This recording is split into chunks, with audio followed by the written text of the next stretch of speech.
मैं समय हूं और आज महाभारत की अमर कथा सुनाने जा रहा हूं। नमस्कार दोस्तों, आज हम बात करेंगे एक ऐसे शहर के बारे में जहां का इतिहास आज भी लोगों के दिलों में जिंदा है। हेलो गाइस, आज मैं आप लोगों को लेकर आया हूँ हस्तिनापुर। जी हाँ, ये वही हस्तिनापुर है जो महाभारत काल में कौरव वंश की राजधानी हुआ करता था। और मेरे पीछे जो आप लोग मंदिर देख रहे हैं, ये वही मंदिर है जहाँ पर पांडव भगवान शिव की आराधना करते थे।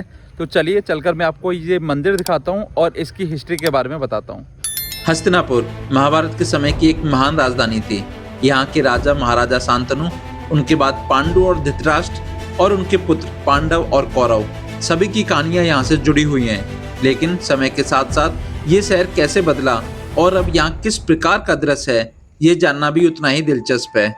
तो गाइस, ये वही मंदिर का मुख्य द्वार है जहाँ पर पांडव पूजा किया करते थे। चलिए चल के मैं आपको इस मंदिर को अंदर से दिखाता हूँ।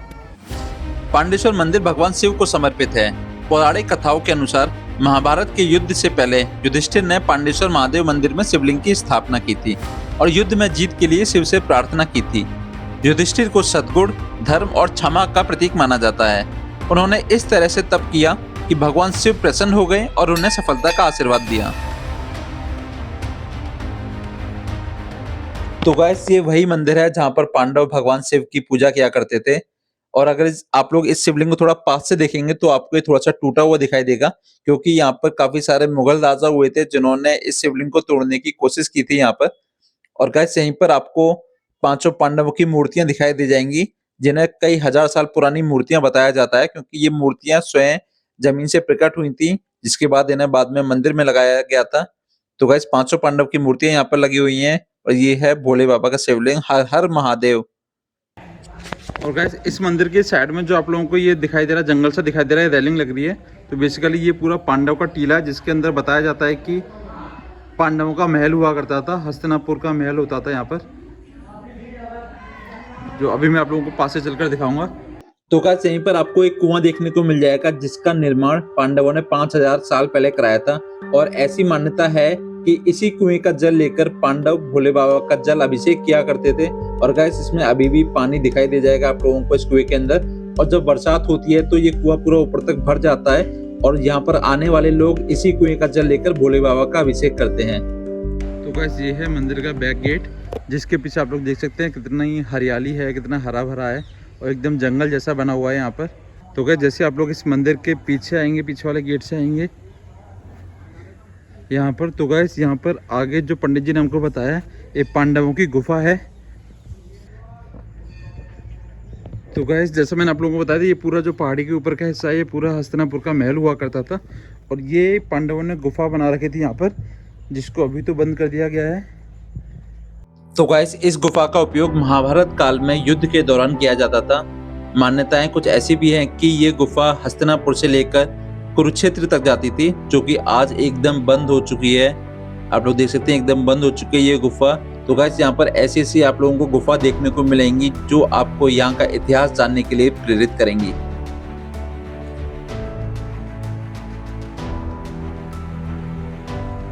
तो गाइस, पांडवों की गुफा के बाद अब मैं आप लोगों को लेकर चल रहा हूँ पांडवों का टीला दिखाने के लिए।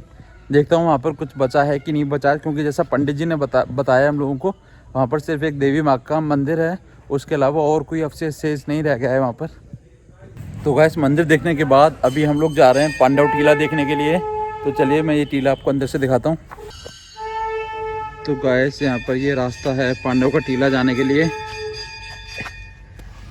आज के समय में हस्तिनापुर का असली रूप लगभग बदल चुका है। जहां एक समय में सबसे महान राजमहल, बाग और प्रशासन की व्यवस्था थी, वहां आज सिर्फ कुछ प्राचीन मंदिर और अवशेष दिखाई देते हैं। हस्तिनापुर अब बस एक ऐतिहासिक स्थल के रूप में ही पहचाना जाता है।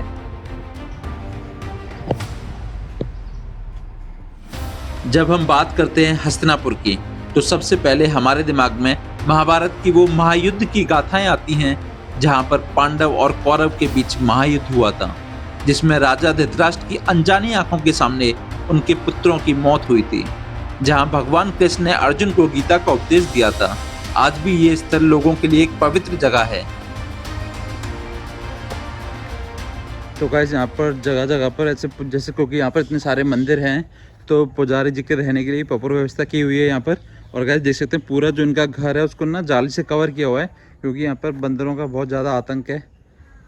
और पर आप लोग देख सकते हैं इसको कितने अच्छे से पार्क बना कर रखा हुआ है यहाँ पर। और पूरा जंगल है यहाँ पर, आप लोग चारों तरफ देखेंगे पूरा जंगल है यहाँ पे, हरियाली बहुत ज़्यादा और पूरा बंदरों का आतंक है यहाँ पर। तो गाइस जब भी आप लोग यहाँ पर आते हैं आपको एक बात तो बहुत अच्छे से समझ में आ जाएगी कि कभी हम लोगों को पैसों को लेकर घमंड नहीं करना चाहिए, क्योंकि जब हस्तिनापुर जैसा साम्राज्य नहीं बचा, उसके घर भी खंडर हो गए, एक कड़ भी नहीं दिखाई दे रहा है यहाँ पर हस्तिनापुर के साम्राज्य का, तो हमारी क्या औकात है।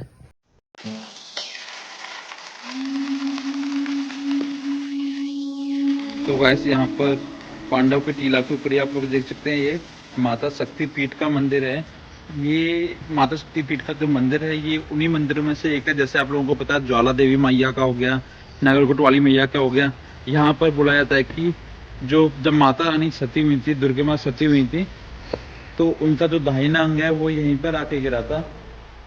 ये माता सती का मंदिर है जो भी बंद है। तो गाइस ये शक्तिपीठ है, शक्तिपीठ माता रानी का मंदिर है। तो जब भी आप लोग यहाँ पर आ रहे हैं माता रानी के दर्शन जरूर करें। ये जगह आज भी अपनी धार्मिक और ऐतिहासिक महत्व के लिए जानी जाती है। यहाँ का महाकाली मंदिर और पांडव किला लोगों की भक्ति और श्रद्धा का केंद्र है। ये मंदिर सामाजिक और धार्मिक मिलजुल का एक बड़ा केंद्र रहा है। तो जिस पांडव के किला के पास आप लोग देख सकते हैं कि इस तरीके का यहाँ पे कंस्ट्रक्शन वगैरह बनना स्टार्ट हो गया, कुछ रिजॉर्ट वगैरह यहाँ पर बनाए जा रहे हैं, क्योंकि इसके आसपास बहुत सारे जैन मंदिर वगैरह बने हुए हैं। तो कुछ धर्मशाला भी देख सकते हैं, सामने एक धर्मशाला है यहाँ पर, और ये भी कुछ इस तरीके का धर्मशाला रिजॉर्ट टाइप का यहाँ पर बन रहा है इसके बगल में। तो गाइस यहाँ पर हस्तिनापुर में आपको इसी तरीके के मंदिर देखने को मिलेंगे। अगर आपको लगता है कि यहाँ पर आपको कोई पांडव के टाइम का, महाभारत काल के टाइम का कोई किला वगैरह देखने को मिलेगा, तो ऐसा कुछ भी नहीं है। यहाँ पर कुछ बहुत खूबसूरत जैन मंदिर ज़रूर आपको देखने को मिलेंगे, पर महाभारत के काल का यहाँ पर आपको ऐसा कुछ भी देखने को नहीं मिलेगा, सिवाय कुछ मंदिरों के जो मैंने अभी आप लोगों को दिखाए। अभी यहाँ से हम लोग चलते हैं आपको द्रौपदी कुंड दिखाने के लिए। जी हाँ, वो यहाँ से पंडित जी ने बताया कि 1-2 किलोमीटर की दूरी पर है, तो चल के मैं आप लोगों को द्रौपदी कुंड दिखाता हूँ। और अदरवाइज़ यहाँ पर पीछे कुछ भी नहीं देख सकते हैं, पीछे एक रास्ता जा रहा है बस। तो गैस अभी मैं आप लोगों को लेकर जा रहा हूँ द्रौपदी कुंड दिखाने के लिए, जो यहीं से जो मैंने अभी आपको दिखाया है कि माता रानी का शक्तिपीठ जो दिखाया है, यहाँ से 100 मीटर की दूरी पर है। और गैस इसका एक रास्ता नीचे से होकर भी आता है, अगर आप लोग नीचे से होकर जाना चाहें वहाँ से भी जा सकते हैं। अदरवाइज़ इस मंदिर से आपको यहीं से रास्ता देखने को मिल जाएगा। ये जो रास्ता जा रहा है, जो मैं अभी बोल रहा था जंगल के लिए रास्ता जा रहा है, बेसिकली ये रास्ता भी जो है द्रौपदी कुंड के लिए जाता है। तो चलिए आप लोगों को लेकर चलता हूँ मैं द्रौपदी कुंड।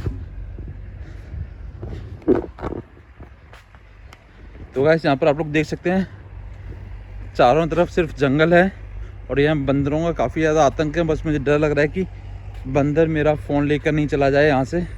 तो गाइस यहाँ पर आप लोग देख सकते हैं ये काफ़ी सुंदर पार्क बना हुआ है, चारों तरफ आप लोग देख सकते हैं।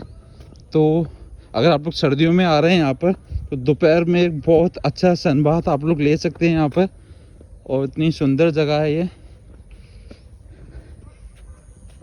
तो गाइस फाइनली हम लोग पहुँच चुके हैं द्रौपदी कुंड के पास, और सामने मेरे को द्रौपदी कुंड दिखाई दे रहा है, वहाँ पर नेम प्लेट है।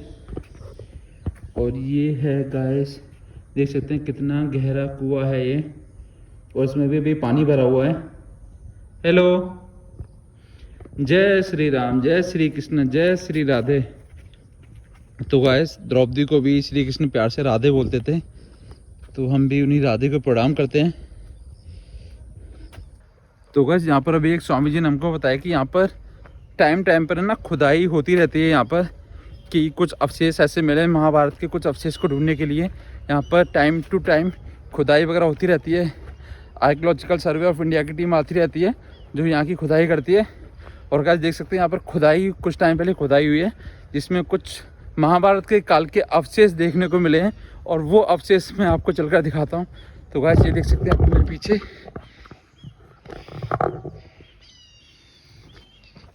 तो गाइस यहाँ पर अभी कुछ महीनों पहले खुदाई हुई है, जैसा स्वामी जी ने हमको बताया, और उसमें कुछ काफ़ी पुराने टाइम के ये अवशेष मिले हैं, महाभारत काल के अवशेष मिले हैं। ये देख सकते हैं सारी ईंटें उसी टाइम की हैं, काफ़ी पुराने टाइम की।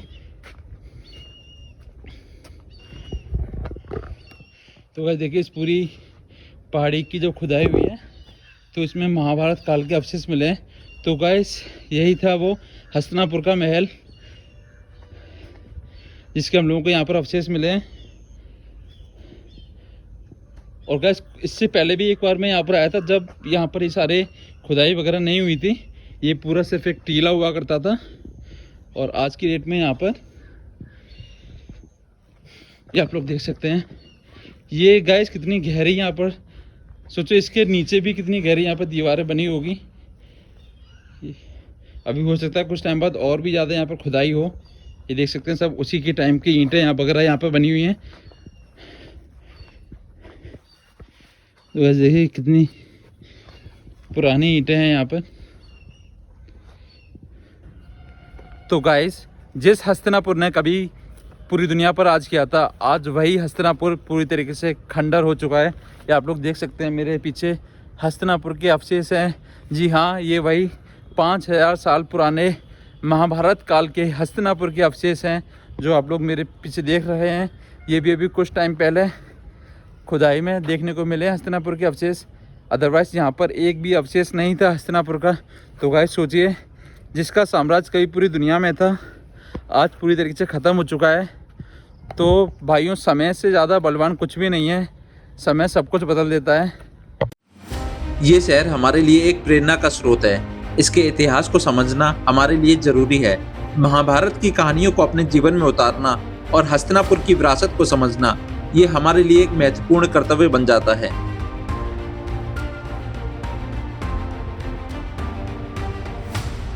तो गाइस अभी जिधर वो लड़के दौड़ते हुए जा रहे हैं वहाँ पर था हस्तिनापुर का किला और उसके पास में ही है यहाँ पर ये आनंद गिरी जी का आश्रम जिसके अंदर विदुर जी का महल था। जैसा कि आप लोगों को पता होगा कि जब श्री कृष्ण जी आते हैं शांति प्रस्ताव लेकर दुर्योधन के पास, तो वो हस्तिनापुर में ना रुककर विदुर जी के घर में रुकते हैं, विदुर जी के महल में जाते हैं और विदुर जी के घर पर जाकर खाना खाते हैं। वाह, सरसों का ऐसा स्वादिष्ट साग तो मैंने कभी खाया ही नहीं था। और फिर ये मकई की रोटी, काकेश्री, ये सब खाकर मैं धन्य हो गया। तो यहीं पर वो विदुर जी का महल था जहाँ पर अभी आनंद गिरी बाबा जी का आश्रम बना हुआ है। तो चलिए चलकर विदुर जी का महल दिखाता हूँ जहाँ पर आजकल एक माता रानी का मंदिर बना हुआ है काफ़ी पुराना।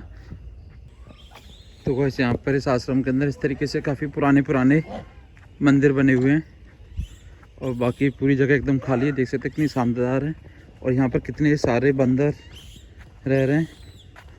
तो वैसे यहीं पर नीचे जाकर आनंद गिरी बाबा का समाधि स्थल है जहाँ पर बाबा जी ने समाधि ली थी।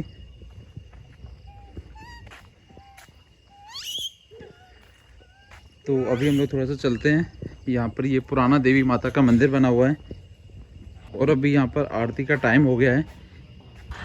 मंदिर में आरती का टाइम हो गया तो साफ़ सफाई की जा रही है यहाँ पर। तो क्या सही वो जगह है जहाँ पर विदुर जी का महल हुआ करता था। जो श्री कृष्ण जी आते हैं विदुर जी के घर पर खाना खाने आते हैं जब श्री कृष्ण जी, तो ये वही विदुर जी का महल था जो कि धृतराष्ट्र की सरकार में मंत्री हुआ करते थे। और गैस इसी के पीछे यहाँ पर है ना, इसी जगह पर यहाँ पर गंगा जी बहा करती थी जो आज 12 से 15 किलोमीटर पीछे हो गई है यहाँ पर।